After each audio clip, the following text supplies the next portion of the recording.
Quiero decirle que estoy muy contento hoy porque tenía muchas ganas de conversar con alguien de cosas gratas, de gente emprendedora, de gente que está haciendo cosas. Y aunque Valentina Quintero me dice, no, preséntame solamente como periodista, no le voy a hacer caso.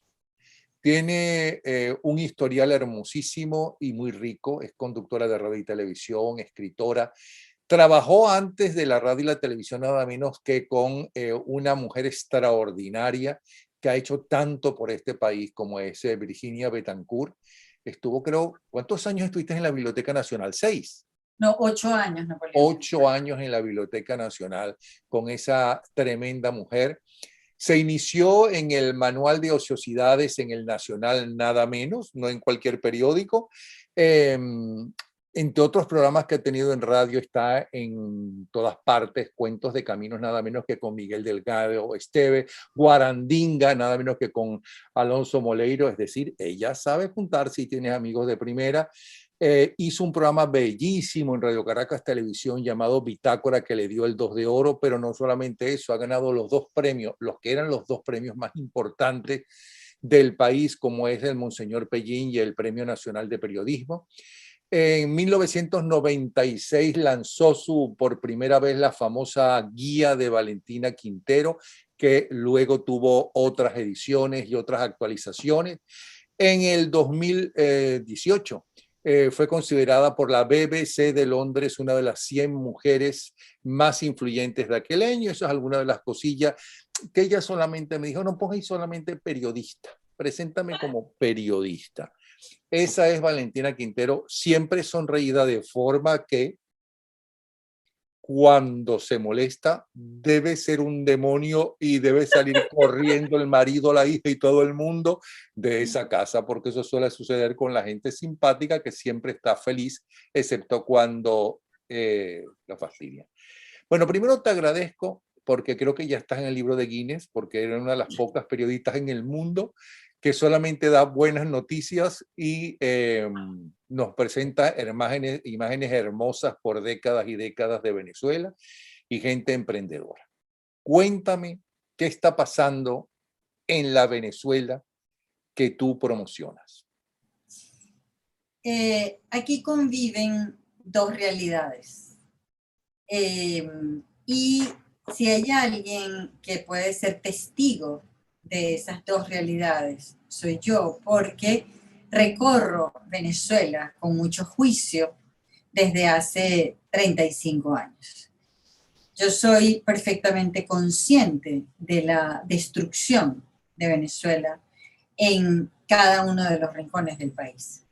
Pero así como yo sé que aquí se acabó con bastante de nuestra producción, que huyeron 5 millones de venezolanos, que no tenemos agua, que nos falla la luz, que no tenemos gasolina, que la salud, si nos enfermamos, lo más probable es que termines muriéndote.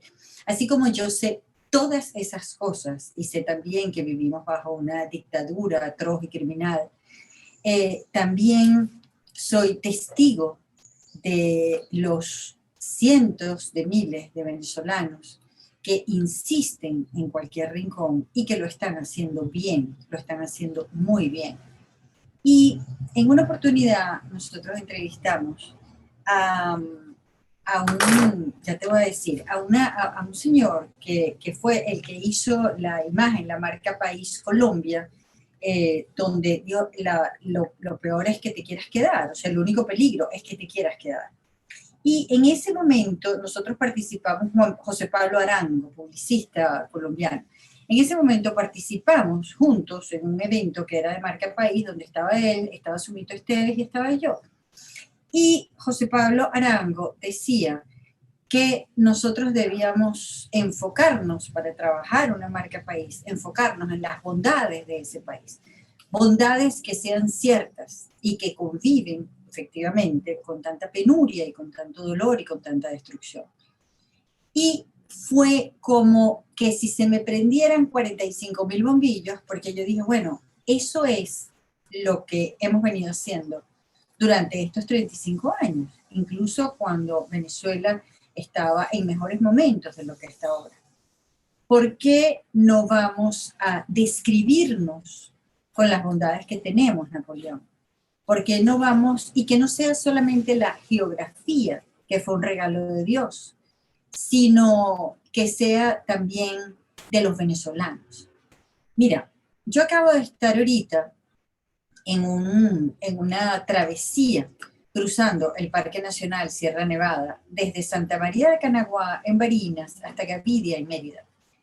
Y allí yo conseguí puras familias que viven solamente de lo que produce la tierra, donde el valor de la unión familiar y de permanecer junto a la familia se mantiene. Nosotros llegamos a un pueblito, o sea, a una aldea donde hay 9 familias. Y allí había una familia que yo había conocido hacía 16 años, cuando hice esa misma travesía, que tienen 9 hijos, o sea, de los cuales 5 son varones. Los 5 varones seguían allí. Y los 5 varones, 3 de ellos se habían casado, habían hecho sus casitas por ahí cerca y seguían trabajando la tierra, seguían teniendo allí ganado, acomodando los potreros, porque ninguno de ellos pensó nunca en abandonar a su papá y a su mamá, en abandonar esa tierra donde siempre han vivido. Y allí están, y producen todo lo que necesitan. Y después, más arriba, fuimos a un sitio que se llama El Carrizal, que yo había visitado también hace 15 años, 16 años, y allí estaba Ali, a quien yo había conocido cuando tenía 18 años. Y en esa oportunidad, cuando yo le entrevisté, le dije, Ali, ¿hasta cuándo tú te vas a quedar aquí? Porque todo el mundo se había ido de ese pueblo, todo el mundo, porque no había trabajo, porque no había nada. Y estaba la iglesia sola, la escuela sola, todo estaba solo. Y Ali me dijo, yo nunca me voy a ir de aquí. Y allí estaba. Y ahí tiene a su esposa y tiene una niñita pequeña y un niñito que tiene como 8 años. Y ese niñito, no, tiene 6 años. Y ese niñito, ellos están pensando si lo van a mandar a Barinas a vivir con la abuela para que vaya a la escuela, como ya se fue la hija más grande.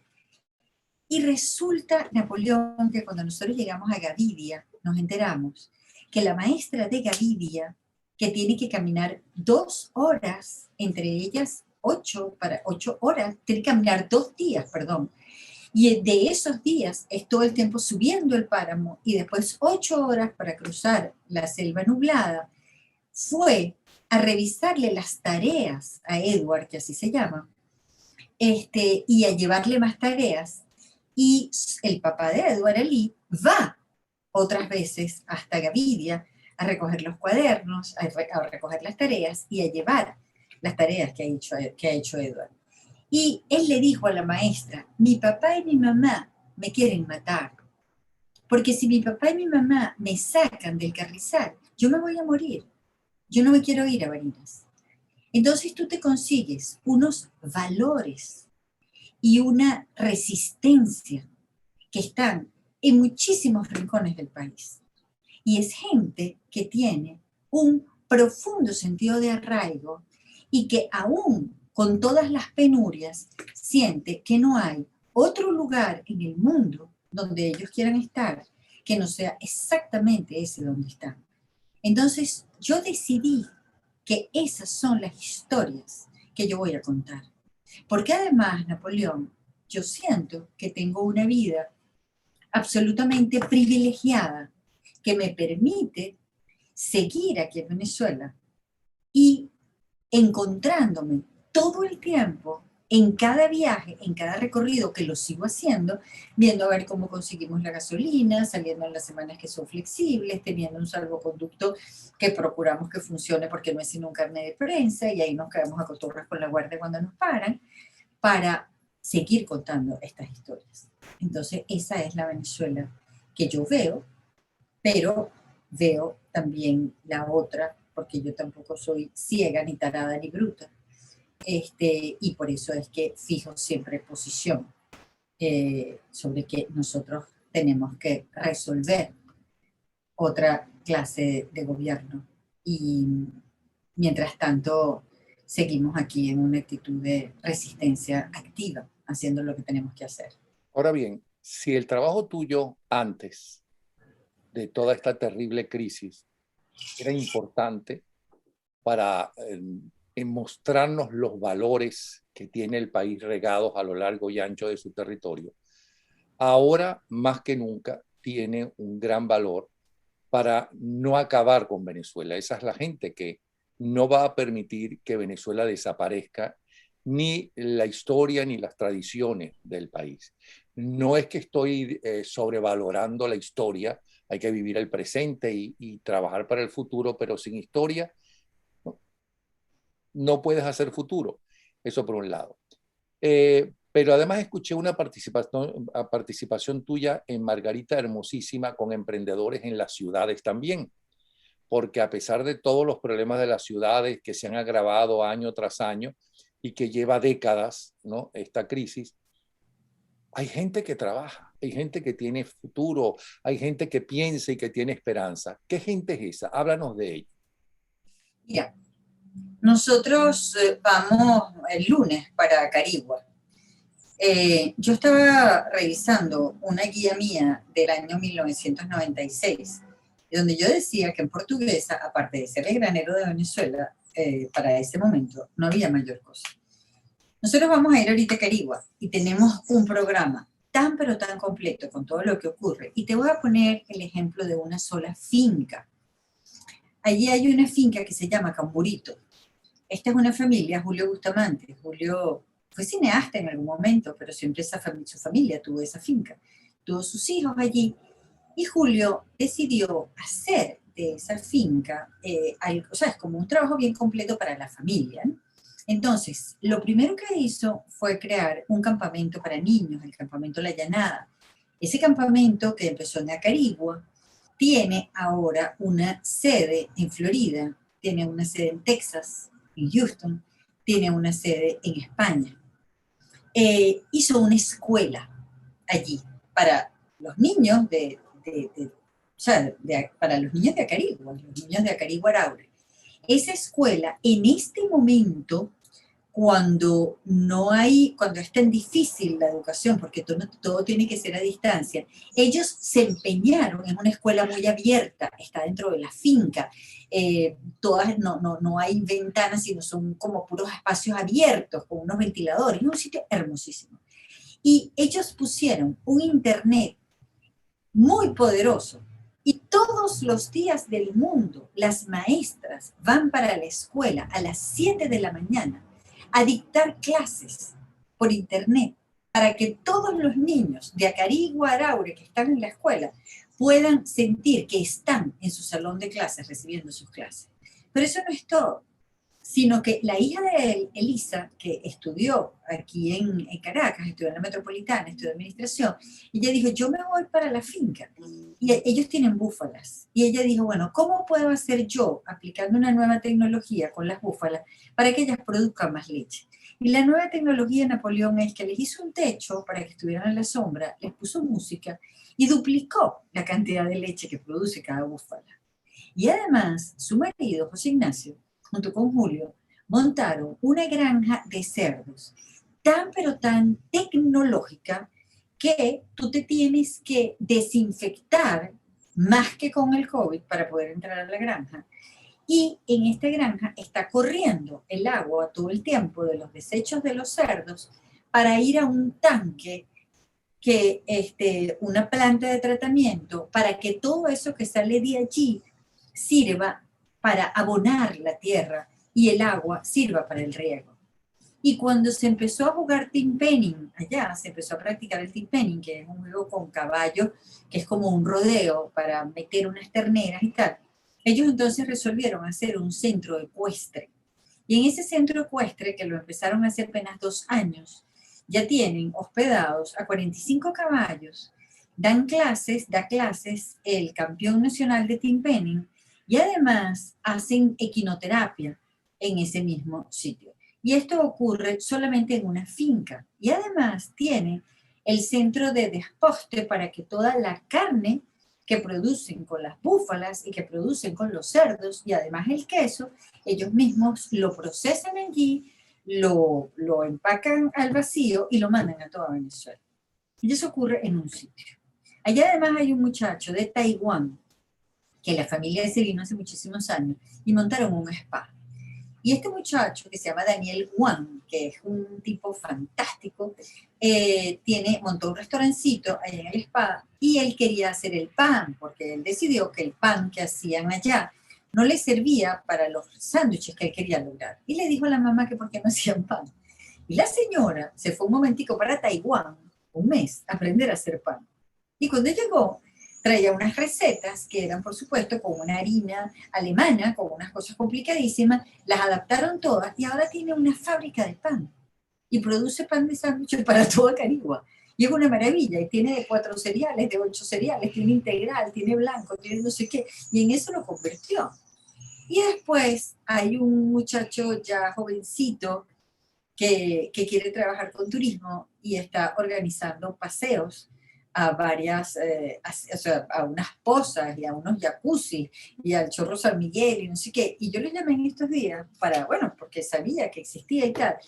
Y ese chamo acaba de hacer un diplomado en turismo sostenible que organizamos una asociación a la que yo pertenezco que se llama Red de Turismo Sostenible junto con la Universidad Católica, un diplomado en turismo sostenible donde participaron 80 personas, donde la asistencia fue de un 90%, donde la universidad ahora quiere que lo sigamos haciendo y este muchacho está emocionadísimo porque nosotros vamos a ir y vamos a hacer un paseo con él. Y el próximo diplomado de turismo sostenible lo vamos a dictar en Canaima, porque ahora que en Canaima está llegando un vuelo de Conviasa 2 veces a la semana, un vuelo de 100 pasajeros, nosotros vamos a lograr que Canaima, que se entienda que el verdadero oro de Canaima es el turismo y no la mina. Y ya bastantes comunidades en Canaima están trabajando con el turismo, están ganando muy buena plata con eso, gracias a que existe este vuelo, y es la comunidad de Canaima la que pidió participar en este diplomado de turismo sostenible. Y las operadoras de allá, los campamentos y los hoteles, nos van a facilitar el hospedaje y la comida para mandar a unos profesores para allá y para que puedan trabajar durante un mes haciendo cambios de profesores y tal para dictar ese diplomado. En Margarita, que siempre había sido un turismo nada más que de sol y playa, ahora hay gente haciendo, hay una muchacha que tiene un emprendimiento que se llama Explora Margarita, y dijo, Margarita es mucho más que playa, y está haciendo paseos como a 5 montañas, 5 cerros en Margarita, y le está yendo muy bien porque está integrando a las comunidades de su sitio.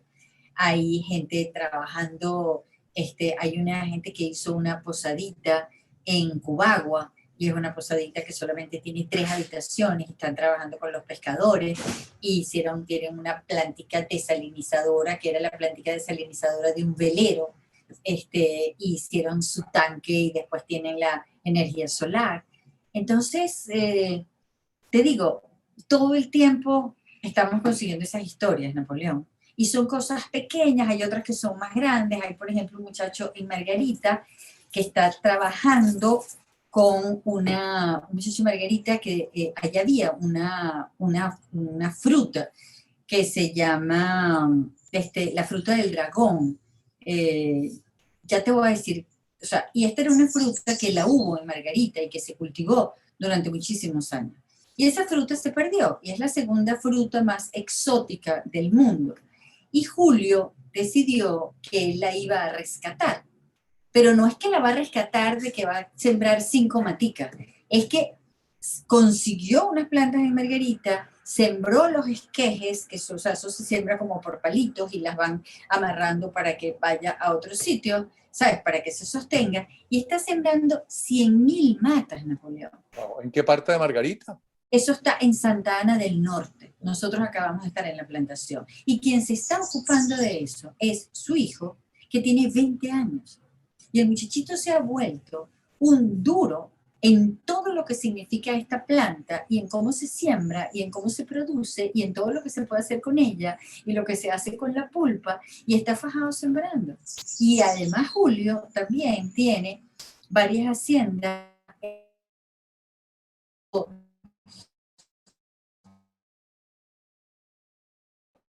Se ha congelado. ¿Aló? ¿Me oyes? Valentina, ¿me oyes? Perfecto. Tú me oyes perfecto, pero yo te escucho cortado. Te he escuchado perfectamente hasta que dices que tiene varias haciendas. Hasta ahí te he escuchado perfecto. Déjame ver una cosa. ¿Y Ahora te ahorita escucho. me estás escuchando bien? Sí.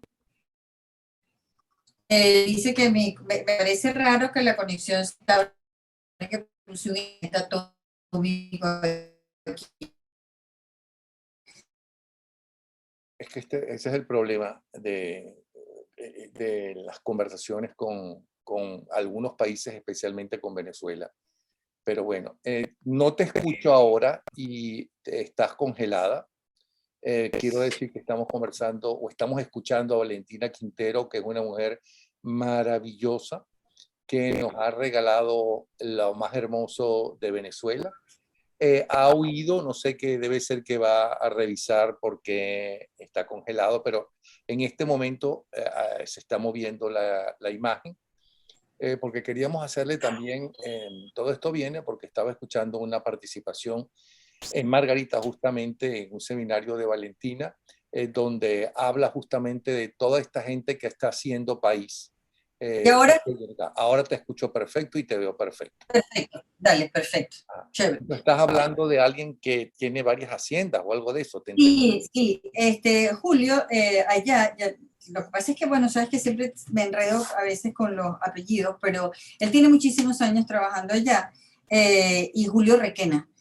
Y Julio tiene unas haciendas también, tiene también unas siembras de ají margariteño allí mismo, y ahora tiene una cría de cerdos, y en esta cría cultiva maíz para alimentar a los cochinos, y además tiene un sitio en Pampatar que se llama Cochina Envidia, y en este sitio en Pampatar están haciendo embutidos. Y entonces hacen unas degustaciones, unas catas de embutidos fantásticas en un sitio lindísimo con un muchacho bueno, que sabía de eso y se fue para allá para Margarita y lo está haciendo. Y bueno, como para ponerte un ejemplo pues bastante más cercano, Napoleón, Ariana, mi hija, y Gabo, su marido, y Río, mi nieto, decidieron irse a vivir a Margarita. Y lo decidieron cuando empezó la pandemia, porque ellos dijeron, nosotros no podemos criar a nuestro hijo en un apartamento en Caracas, así que nos vamos a mudar para Margarita. Y compraron un terrenito de 580 metros con una casita de 45 metros y otro un poquito más grande, y ahí están fajados arreglándola, y se han conseguido con montones de amigos que están trabajando allá, y hubo un grupo de Puerto Ordaz, que bueno, Puerto Ordaz se ha vuelto muy difícil porque Puerto Ordaz se convirtió en una ciudad minera, y la economía la determina el oro, ¿no? Entonces, ellos resolvieron irse para Margarita con todo su trabajo de turismo que hacían en el lago del Guri, y entonces están haciendo una oferta maravillosa en Margarita para hacer pádel, para hacer kayak. Después hubo otro muchacho que estaba en Santa Elena de Guairén y estuvo 3 años recorriendo por ahí el mundo, y ahora se fue para ofrecer vuelos con ultraliviano.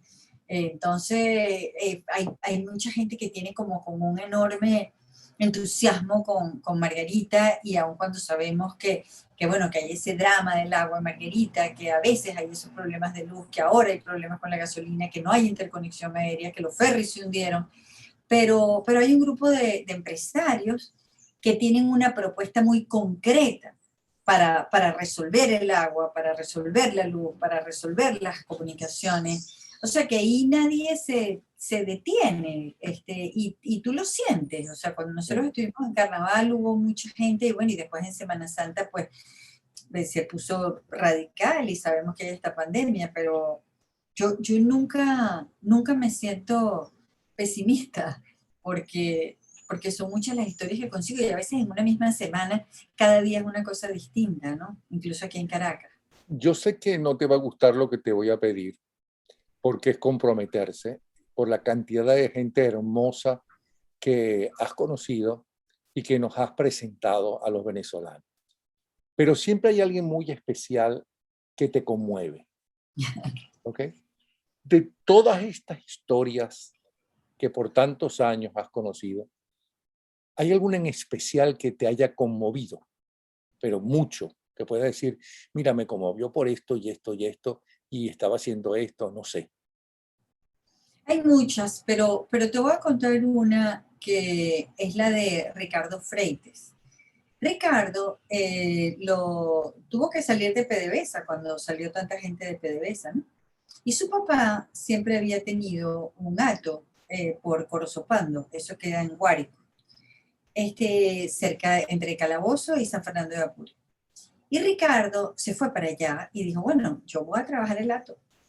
Y una de las primeras cosas que hizo Ricardo fue montar un museo en honor a su papá, que fue gobernador de Guárico por Acción Democrática en algún momento, y después se convirtió en un llanero. Él que no sabía nada de eso, porque siempre había trabajado para PDVSA. Pero no se conformó con convertirse en un llanero, Napoleón, sino que él decidió compartir su hato. Hizo de eso el Hato Las Caretas, que es un sitio para el turismo. Y una de las primeras cosas de las que se ocupó fue de enaltecer los sabores del llano. Entonces, cuando tú vas para allá, la mesa se sirve bajo las matas de mango en un jardín maravilloso, porque además la vaquera está entre la casa y las habitaciones. Entonces, todas las mañanas tú ves cuando meten el ganado allí para el ordeño, o sea que tú participas del ordeño de una manera natural porque eso está allí. Y tú estás comiendo un poco más atrás y ahí están entrando las vacas y las están ordeñando y van saliendo. Y esa fue la primera vez en la vida, en tantos sitios donde yo había estado, donde yo comí un asopado de pato. Yo nunca había comido asopado de pato porque él cría patos allí. Y también probé un pastel de babo fenomenal. Y también probé las orejitas, que son las arepitas abombadas de anís, pero que cuando están abombándose en el caldero, les ponen una cuchara así para que quede como un huequito y ahí les ponen el queso rallado. Y cuando comenzó la pandemia, que ya nadie podía ir para allá, ¿tú sabes lo que hizo Ricardo? Agarró y creó Hato Las Caretas Delivery para traerse hasta Caracas esos sabores del llano, porque la gente que había ido para allá no quería prescindir de esos sabores. Entonces empezó a traer aquí el cochino caldereado, el pisillo de babo, el pisillo de chigüire, el dulce de lechosa, que yo nunca en mi vida me he comido un dulce de lechosa tan bueno. Se trajo su queso que hacía allá. Y allí, en Camaguán, que queda un poco más allá, hay una cazavera que se llama La Bendición de Dios. Y esa cazavera es el cazabe más extraordinario que yo haya probado en Venezuela, porque ese cazabe, después que lo sacan del budare, lo ponen entre unas cabillas y lo ponen allí así, ¿sabes? En esta forma, entonces le pega un segundo fuego y el cazabe se divide como en telitas. Y el tostado es eterno, no lo tienes que meter en el horno, porque el tostado queda para siempre. Y fue tuvo tanto peso eso de traer los sabores para acá, que el señor que es gerente del Hotel Humboldt, que es un tipo que había estado de gerente en el Hotel Cayena, probaba, o sea, recibía pues, el delivery de la Las Caretas y resolvió hacer 2 brunch allá en el Hotel Humboldt con esos sabores. Y Ricardo se trajo a su cocinera, a Chichía, que es una llanerita, que había venido poco a la ciudad, que no podía creer que fueran a presentarse sus sabores en el Hotel Humboldt.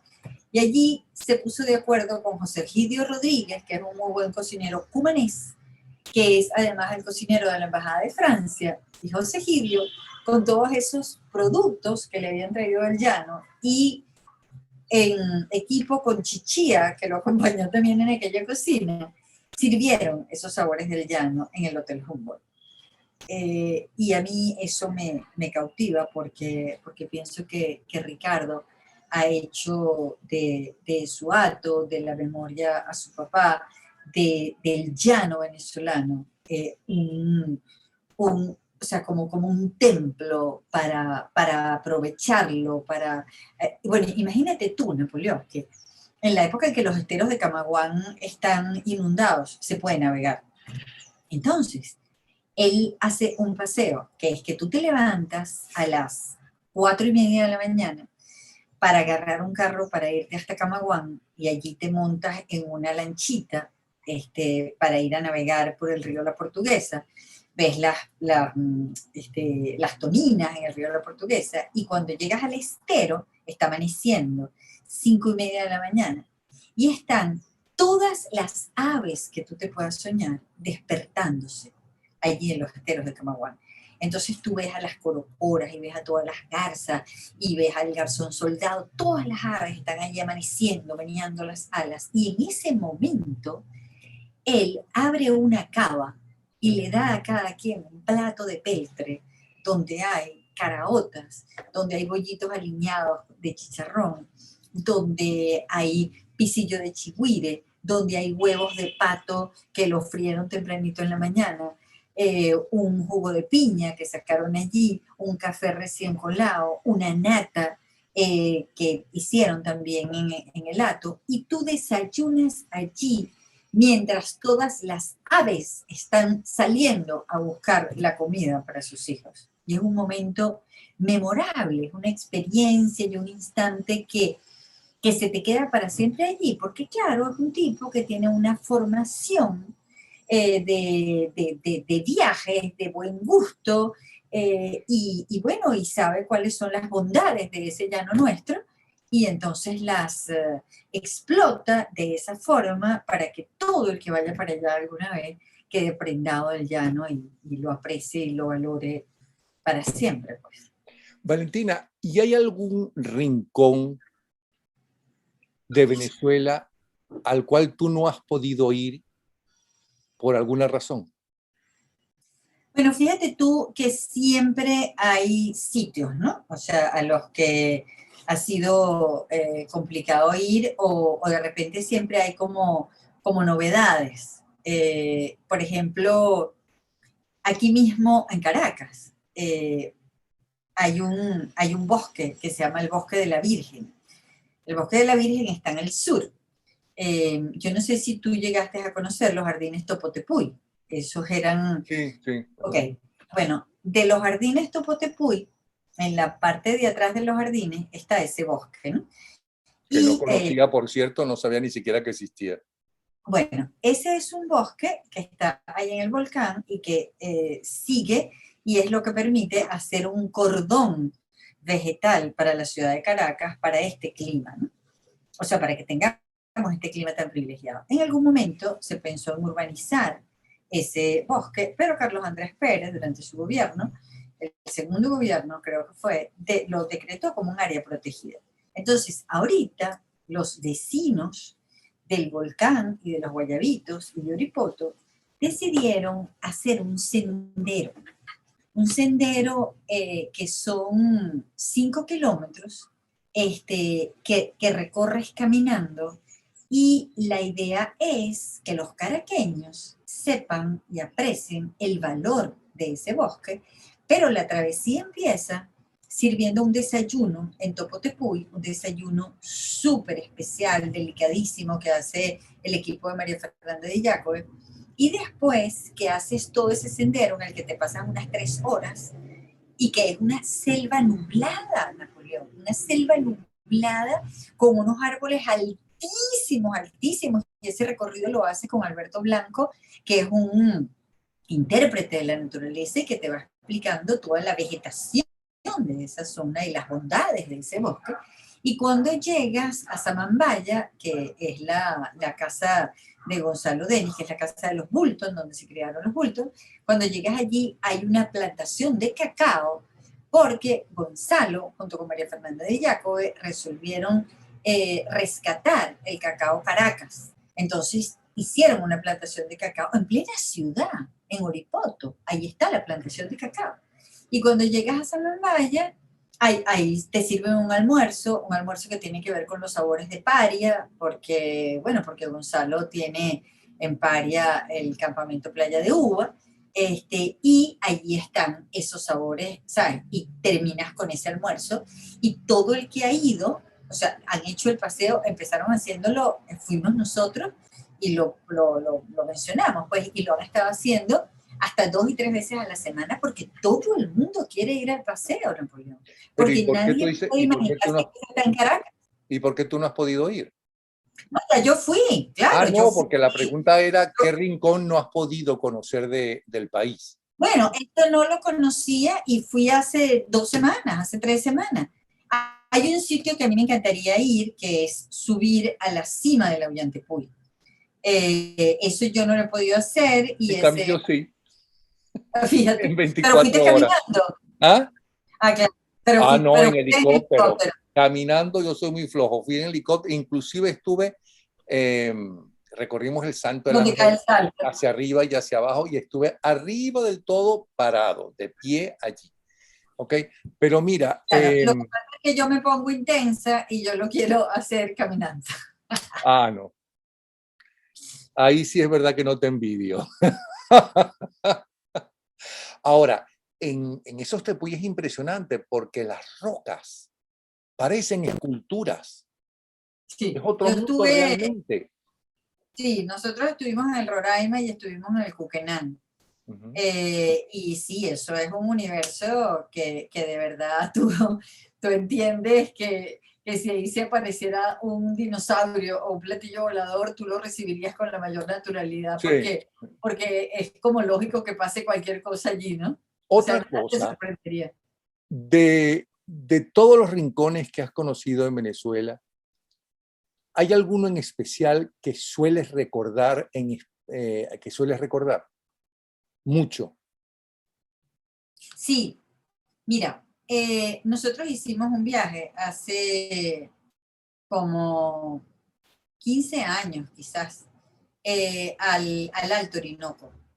Ese fue un viaje que volamos desde, desde Puerto Ayacucho hasta La Esmeralda. Mm. Y a partir de allí agarramos un barco, un barquito que se llama La Iguana, que lo tiene Lucho, un indígena de Puerto Ayacucho, tiene ese barquito, son unos barquitos que se llaman puki puki, que son los barcos que se utilizan para recorrer el Amazonas brasilero. Y estuvimos 13 días navegando por el Cassiquiare, por el Río Negro, en ese barquito, además sin ningún tipo de comunicación, de nada, ¿sabes? No teníamos teléfono, no teníamos luz, no teníamos nada.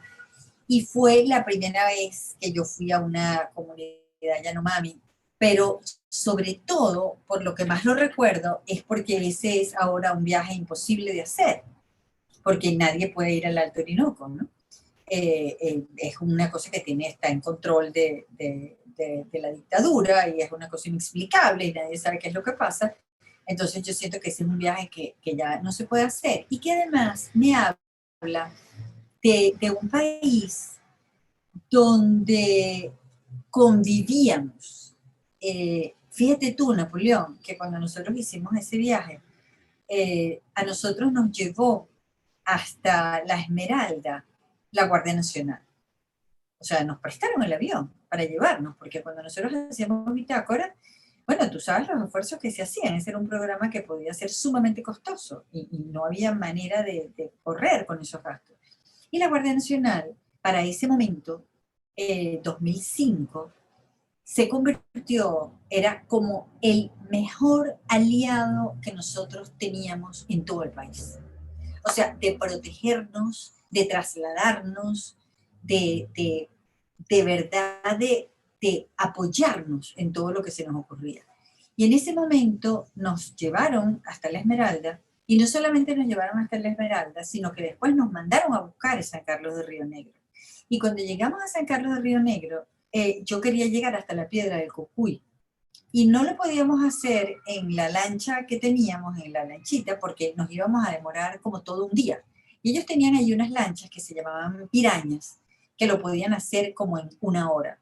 Entonces yo fui a pedir que me prestaran una de esas lanchas y el señor, el de la Guardia Nacional, pues que estaba ahí en ese puesto, me dije, no, yo no tengo autorización para hacer eso, o sea, tienen que hablar del Puerto de Ayacucho. Y yo le dije, ¿por qué usted no llama a Puerto de Ayacucho por el radio? Que deje que yo hablo allá con el encargado de allá. Y le dije al encargado, al guardia pues de allá, al sargento, qué sé yo qué era. Y le dije, yo no necesito llegar a la Piedra del Cocuy porque usted no me presta una lancha de esas que ustedes tienen aquí. Y me dijo, sí, cómo no, yo se la presto. Y cuando no las iba a prestar, el guardia de Río Negro, de San Carlos de Río Negro, me dijo que habían tenido un percance con Colombia, que estaba enfrente, y que podía ser peligroso. Y yo me acuerdo que yo le dije, pero bueno, esto tiene ametralladoras, ¿verdad? Entonces me dijo, bueno, sí. Entonces yo le dije, bueno, nosotros nos agachamos. Y usted pone las ametralladoras dando para allá, ¿no?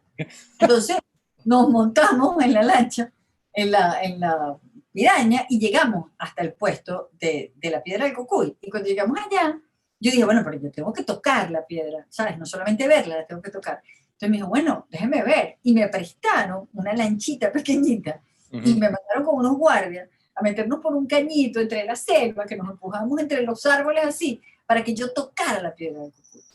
Entonces, te habla de un país donde se valoraba ese trabajo, porque ¿cuál era la función de la Guardia Nacional? Era de verdad proteger el territorio. Y para ellos yo era una aliada que los ayudaba a mostrar ese territorio. Entonces había de verdad como un gran respeto bueno, y para nosotros también, por el trabajo de ellos. Entonces yo recuerdo siempre ese viaje como cuando podíamos andar por todas partes y cuando además éramos aliados de la Guardia Nacional y la respetábamos. Mira, y de toda esa multitud de gente que es la mayoría de los que viven en las grandes ciudades, que viven en barrios, en ranchos, más que en barrios, en ranchos, ahí hay muchísimos personajes. Háblame de uno en especial, ya sea de Caracas o de Barquisimeto, de Maracaibo, de alguno de esos personajes. Mira, Muy pobres, muy humildes.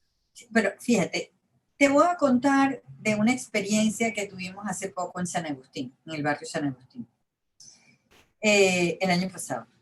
La gente de San Agustín decidió hacer un tour en su barrio. Pero espera un momentico, San Agustín no son ranchos, San Agustín No, son no, no, no, casas. no, no, yo sé, no te creas, o sea, si sigues un poco más arriba pueden ser, pero no son ranchos paupérrimos, pero esa fue una experiencia preciosa, porque nosotros llegamos allá a San Agustín y era una cosa, ¿sabes? Ellos estuvieron allí, el Grupo Madera, estaban haciendo una exaltación, pues, de su música, de lo que había significado el Grupo Madera. Y mira, Napoleón, en ningún momento yo sentí que nosotros estábamos en peligro. Nosotros estábamos con las cámaras, estábamos con todos nuestros equipos, fuimos para un bar, fuimos a casa de una señora que hacía empanadas, fuimos para la escuela. ¿Eso cuándo fue? Eso fue el año pasado. Ah, porque yo hice El eso año mismo pasado. con el Grupo Madera, pero No, eso fue hace como más de una década, claro, no, en San Agustín. eso fue el año pasado. Y en algún No, rancho en especial. en el 2019, perdón. Uh-huh. Fue en el 2019 porque el año pasado no existió. Fue en el 2019. Que lo Bueno, fuimos y este parece que va por lo mismo Sí, y con el coronavirus. terminamos metidos en un bar maravilloso ahí en San Agustín, que tenía un patio de bola, la gente jugaba bola, jugaba dominó, se caía cerveza, una cosa de verdad simpatiquísima, que a mí me conmovió mucho y gozamos enormemente y terminamos después en otra casita por ahí donde se presentaban ¿Qué hacías grupos. tú en la Biblioteca Nacional con Virginia Betancourt? ¿Cuál era tu papel ahí? Tú sabes que yo fui a hacer un posgrado, o sea, yo me gradué en comunicación social en la Católica en el 76 y yo me fui a hacer un posgrado con las becas Mariscal de Ayacucho en Boston. Y yo lo que quería era estudiar tecnología educativa, porque yo quería utilizar los medios audiovisuales para la educación. Y yo hice ese posgrado en tecnología educativa y cuando yo regresé para Venezuela, en el año 81, yo en el único sitio donde quería trabajar era en la Biblioteca Nacional, porque yo quería que convirtiéramos las bibliotecas públicas en unos centros de aprendizaje, pero no solamente con los libros, sino también con medios audiovisuales. Esa era como mi idea, ¿no? Y yo me pasé como 6 meses, 7 meses, Ariana acababa de nacer, tratando de convencer, o sea, llevando mi currículum y yendo todas las semanas para la Biblioteca Nacional para que me contrataran. Y por fin me contrataron. Y me contrataron en las bibliotecas públicas, pero después me pasaron para la oficina de información. Entonces, bueno, no pudimos convertir las bibliotecas públicas en eso, pero tuve la fortuna, el privilegio de trabajar con Virginia. Y te voy a decir, Napoleón, todo el trabajo que yo he hecho en mi vida tiene su fundamento en lo que yo aprendí en la Biblioteca Nacional. Porque, ¿cuál era el sentido? ¿Qué es lo que Virginia quería porque además se llamaba Instituto Autónomo de Biblioteca Nacional y de Servicio de Biblioteca?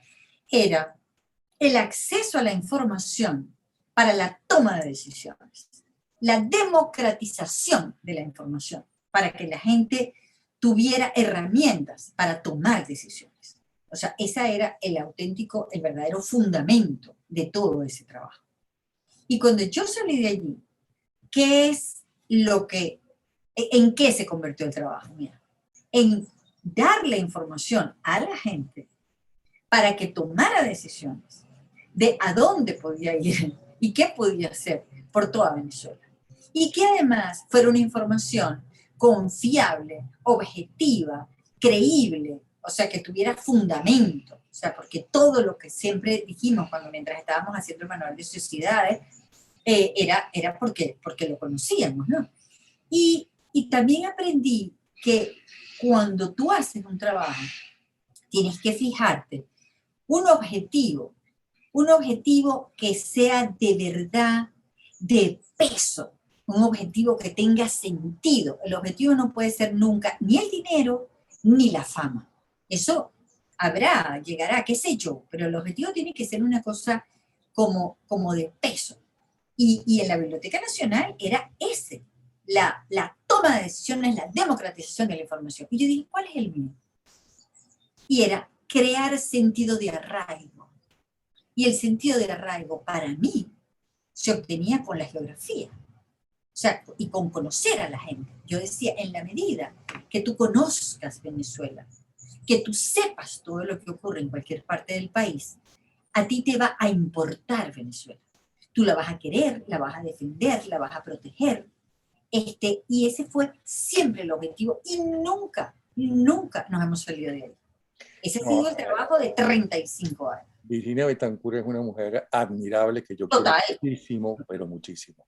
Ahora bien, ¿cómo es el venezolano? Mira, a mí me asombra que los venezolanos nos hayamos dejado endilgar el San Benito de flojos. Sí. Porque a las 4 de la mañana está la gente ya saliendo a trabajar. Sí, porque es la única manera de que puedan llegar al trabajo. Pero tú le preguntas a esa gente que dice, es que los venezolanos son flojos, eso lo ha hecho muchas veces Ángela, cuando tenía sobre todo los periódicos infantiles, iba a los colegios, y le preguntaba, entonces tú que dices que el venezolano es flojo, ¿de dónde tú eres? De Venezuela, o sea que tú eres una floja. No, yo salgo no sé qué, no sé cuánto, sí, pero nos metieron eso en la cabeza no sé quién. Sí, y cuando, oye, y dígame ahorita, ¿no? O sea, cuando tú andas por todo el país y tú ves el esfuerzo que significa ahorita hacer cualquier cosa, porque... O sea, el venezolano no es flojo. ¿Cómo es el venezolano para ti en líneas generales? A mí me parece que si hay algo que a nosotros nos caracteriza muchísimo es la generosidad. Cualquier persona que llegue a Venezuela de cualquier parte del mundo, lo vamos a recibir y lo vamos a meter dentro de la familia, lo vamos a meter dentro de la casa, lo vamos a aceptar y lo vamos a querer. Nosotros somos profundamente generosos y eso es una cosa que cautiva a la gente que viene de afuera. Nosotros somos resistentes y le buscamos la vuelta a las dificultades, a las penurias, al dolor, para seguir adelante. Nosotros no, o sea, es como que te las inventas, como que nos volvemos seriamente creativos. Fíjate que siempre quienes hemos trabajado en televisión, en cine y eso, siempre decimos, bueno, todo se resolvía. Y cuando todos estos venezolanos salieron a trabajar en otras partes del mundo, nadie podía creer cómo resolvían pues cualquier cosa que tuvieran que hacer a la hora de una producción, ¿no? Ya hablando como en lo que nosotros trabajamos. Somos muy abiertos, o sea, eh, confianzudos. O sea, tú inmediatamente te sientes amigo de alguien que tú acabas de conocer. Eh, yo creo que la generosidad y la resistencia, el trabajo y el ser tan abiertos, tan amorosos, tan confianzudos. Yo dificulto que a alguien se le haya hecho más difícil esta pandemia que a nosotros por esto de no poder saludarse con besos y abrazos, que es lo que nosotros hacemos incluso cuando nos presentan a una gente. Eso de tratarnos de tú. Yo creo que aquí hay un ejemplo con la resistencia con varios renglones. O sea, fíjate tú, Napoleón, aquí hubo un momento que se acabaron las plantaciones de café, porque, bueno, porque mucha gente las abandonó, y las abandonó porque estos cabezas de chola empezaron a importar café y a poner un control sobre el café y a bajar el precio del café y, ¿sabes? No había manera, no podías competir. Entonces, esa hermosísima tradición de ofrecerle un café a cualquiera que llegara a tu casa, en cualquier campo, en cualquier rancho, en cualquier sitio, se fue diluyendo, porque, bueno, porque la gente no tenía el café, ¿no?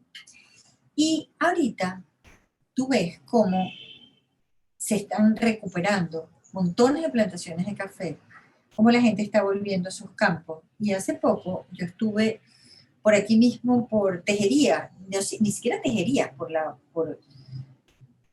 aquí mismo como por la Cortada del Guayabo, por allí.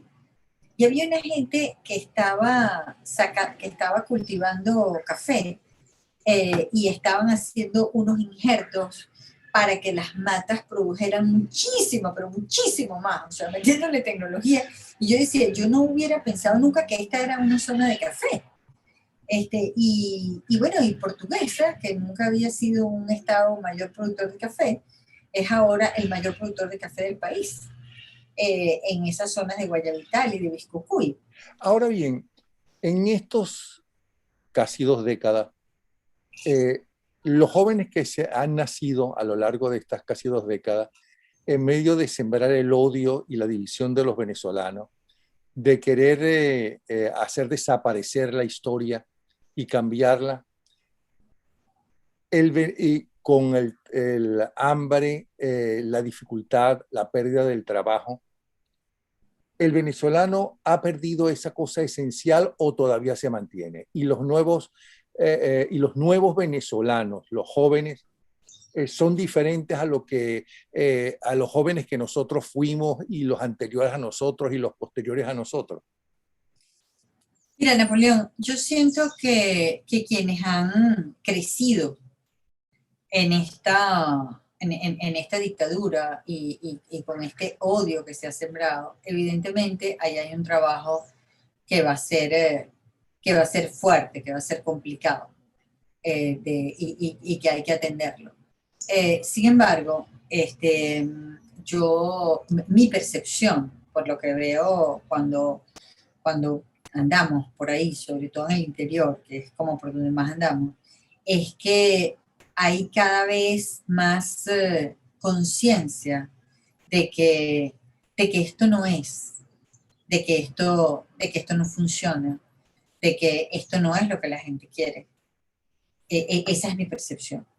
¿Ves? Y yo creo que probablemente empiece a haber, y ya la hay como un poco más de solidaridad también me asombra la cantidad de emprendimientos que hay en las áreas más diversas. Los esfuerzos que se hacen en cualquier parte del país para, para montar un negocito pequeño, así sea de cocinar, de hacer carteras, de sembrar, creo que me da la impresión que hay un regreso a la tierra, que por ejemplo cuando vamos a Mérida, a Trujillo, a Táchira, a los Andes en general, como muchos jóvenes que estaban viviendo en los barrios que decidieron irse a cultivar la tierra, ¿ves? Porque dijeron, bueno, en los barrios nos van a matar y yo tengo unas tierritas por allá y allá están mi papá y mi mamá y a lo mejor yo puedo ir a cultivar eso. Claro, siempre ahora con el agravante de que cultivar no es solamente cultivar, sino que después tienes que sacar las cosechas y ahí tú ves las declaraciones del presidente de FEDENAGA, de FEAGRO, cuando dice, bueno, no tenemos cómo sacar nada porque no tenemos gasoil. Claro. Y entonces ahí hay una dificultad grande. Yo hablaba con la gente de allá de Caribe porque quería ver si podíamos grabar en alguna cosecha y entonces me dijo, bueno, podemos tener ahorita algo de arroz, pero no te quiero mostrar el frijol porque eso ha sido de las cosas más dolorosas que nos ha pasado. Pero ya están arreglando la tierra para volver a sembrar. Ahora bien, tú sientes, porque hemos hablado, yo no sé cuánto tiempo te he escuchado, pero es tan sabroso escucharte que no sé cuánto llevamos y esto se va a cortar de un momento a otro porque se me acaba la batería de la computadora. Mira, cuando aquí hablan del sueño americano, aquí en Estados Unidos, yo siempre digo sueño americano, el sueño venezolano, esa que se vendió del sueño americano. Claro, si tú con muchísimo trabajo tienes éxito en tu grupo y lo vas agrandando y es en tu ciudad y lo vas agrandando es en tu estado y lo vas agrandando en tu nación, en la nación, pues entonces es el mundo entero porque esta es la primera potencia mundial. Pero eso lo logra una minoría. El sueño venezolano era diferente. Es que si tú tenías capacidad, trabajo y claro, tu poquito de suerte, porque tampoco tú puedes ser brillante, pero si no llegas en el momento adecuado para llenar un vacío, ese sueño venezolano, ¿tú crees que se vuelva a dar y pronto? Yo, o sea, yo quiero pensar que sí. Yo quiero pensar que sí, Napoleón, y pienso que hay gente que aún en estas condiciones como que lo estuviera logrando. Pocos, pero como que lo estuvieran logrando. Y creo que es mucho más en el interior y creo que es mucho más en cosas vinculadas con la tierra. Yo tengo la impresión de que lo que va a construir a Venezuela de nuevo es la tierra y es el turismo. Y siento que eso va a pasar porque por primera vez en muchos años es necesario. Nosotros, desde que apareció el petróleo en Venezuela, no hubo necesidad de más nada. O sea, todo se podía resolver con el petróleo y era muy fácil, ¿no? Porque, bueno, nada, sacabas petróleo y vendías petróleo. El petróleo se acabó. PDVSA no existe. Nosotros dejamos de ser un país petrolero. Nosotros vamos a tener el petróleo como una cosa más cuando logremos salir adelante con el petróleo nuevamente. Entonces, por primera vez se ve el turismo como una necesidad, como una urgencia, porque aun cuando es el turismo quizás uno de los sectores más difíciles de activarse después de esta pandemia, lo que la gente va a buscar es la naturaleza, son los espacios vírgenes, son los sitios pequeños donde tú puedas estar en familia y donde tú te puedas sentir protegido. Y en eso nosotros tenemos todos los tesoros, porque no haber sido nunca un país turístico ha hecho que nosotros conservemos grandes espacios muy vírgenes. Y te voy a poner solamente un ejemplo. La isla de la Tortuga es un poquitico más chiquita que Aruba. La Tortuga es la única gran isla en el Caribe que está completamente virgen, despoblada en su totalidad. Y de verdad, Aruba recibe 2 millones de turistas al año. Bueno, recibía. Y en Aruba están viendo a ver cómo hacen para ofrecer un turismo que sea más experiencial, que sea más amable y que no sea ese turismo de los grandes hoteles, de la barrera de hoteles, donde tú vas y lo que vas a hacer es, a cualquier hotel que tú llegues va a ser más o menos lo mismo, con un casino y con una playa enfrente, que bueno, ¿sabes? Y ya está, pues. Cuando tú piensas en Margarita, por ejemplo, que no es solamente sol y playa, Margarita es una isla con muchísima personalidad. O sea, una isla donde tú vas a tener playas completamente distintas unas de la otra. Nosotros estuvimos ahorita en Manzanillo y yo creo que Manzanillo tendría que ser la playa donde tú vayas a convivir con los pescadores. Y cuando nosotros llegamos a Manzanillo, Napoleón, ahí estaba llegando la sardina y estaban bajando 3,5 toneladas de sardinas de un peñero. Y estaba todo el pueblo bajando las sardinas. Y después estaba el montón de pescadores remendando las redes. Y después estaban otros que estaban sacando una red para lanzar un tren de pesca. Y entonces tú tienes en el Yaque, que es la isla para hacer kai. Y después tú tienes Playa El Agua, que es la isla Palucite. Y tienes Parguito, que es la playa para los surfistas. Y así vas con cada una. Nosotros deberíamos tener en Margarita una playa nudista y esa pudiera estar en Macanao. Y pudiera ser a lo mejor La Pared. O sea, ¿sabes? La diversificación que nosotros tenemos en Margarita. Valentina, la Bueno, de tiempo que se practica claro, el nudismo. está bien, pero sincero. Sí. Mira, Sí. de verdad que muchísimas gracias por habernos dado este espacio tan agradable. Te voy a pedir que de vez en cuando nos los vuelvas a repetir. Y además los valores que has expuesto de los venezolanos. Me faltó mucho por preguntarte, entre ellos, si hay algún momento en especial que decidió el cambio de tu vida, de recorrer toda Venezuela y mostrar esas cosas. Pero eso lo dejamos para un segundo espacio. Me encantó verte, Napoleón, me encantó conversar contigo, de verdad. Lo Chévere. mismo digo, ¿ok? Un abrazo, Un Valentina abrazo, Quintero. Napoleón. Y gracias por todo lo que estás haciendo por el país y gracias por todos los personajes que nos has hecho querer a través de tus programas. Lo seguiremos haciendo, cuenta con eso. Eso sí, contamos con eso, ¿ok? Un abrazo. Dale, un beso.